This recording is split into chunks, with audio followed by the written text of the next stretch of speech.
Morning everyone. সকালবেলায় morning ওয়াকে বেরিয়েছিলাম এই 5:30টার দিকে। এখন বাজে প্রায় 6:45। বাড়ি ফিরছি, বেশ কুয়াশা চারিদিকটা। আর বাড়ি এসে সকালের খাবারটা বানিয়ে নিচ্ছি, রুটি আর বেগুন পোড়া। শীতের সময় বেগুন পোড়া রুটি কিন্তু একটা টেস্টি খাবার লাগে। আর ওদিকে রোদটাও দেখো উঠে পড়েছে, এই সকালে হালকা মিষ্টি রোদ। এদিকে আমাদের দুপুরে নেমন্তন্ন আছে ও বাড়ি, মানে আমার বাপের বাড়ি।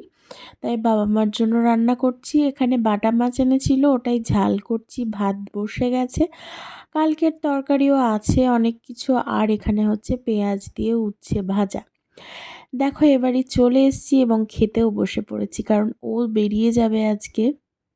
তাই তাড়াতাড়ি চলে এসেছি, আর খাবার খেয়ে আবার বেরিয়ে যাব। অনেক কিছু হয়েছিল, বাঁধাকপি চাটনি, ঘুগনি, পাঁপড়, ইলিশ মাছ। আর বাঁধাকপিটা, আমিষ বাঁধাকপিটা ইলিশ মাছের মাথা দিয়ে হয়েছিল।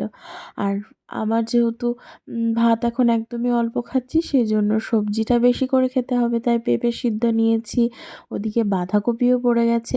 আর শীতকালে যতই ফুলকপি বাঁধাকপি হোক, আমার কিন্তু বোরিং লাগে না, কারণ ফুলকপি বাঁধাকপি আমার একটা পছন্দের সবজি দুটোই।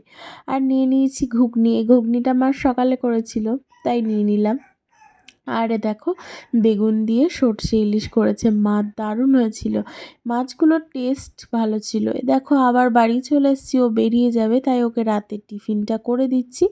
সকালে চিংড়ি মাছও নিয়ে এসেছিলো, তাই ওকে 2 পিস মাছ ভেজে আলু বেশি করে পেঁয়াজ লঙ্কা দিয়ে একটা বাটির চচ্চড়ি মতো করে দেবো। এই তরকারিটা তোমরা ট্রাই করে দেখো, খুব ভালো লাগে খেতে।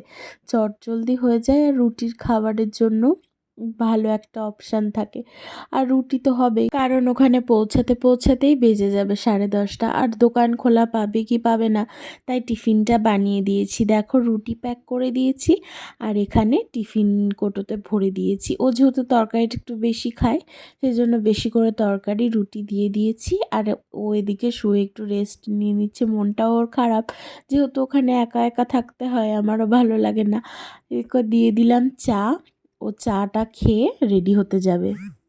ও বেরিয়ে যাওয়ার পরে যে দেখো 6টার দিকে আমি ডিনারটা করে নিই। এখানে ব্রেড স্যান্ডউইচ ছিল, ডিম দিয়ে, ঘুগনি ছিল, 1 পিস মাছ ছিল, শসা ছিল। আমি মিলগুলোতে প্রোটিনটা বেশি রাখারই চেষ্টা করি। আজকের ব্লগটা এখানেই শেষ করছি।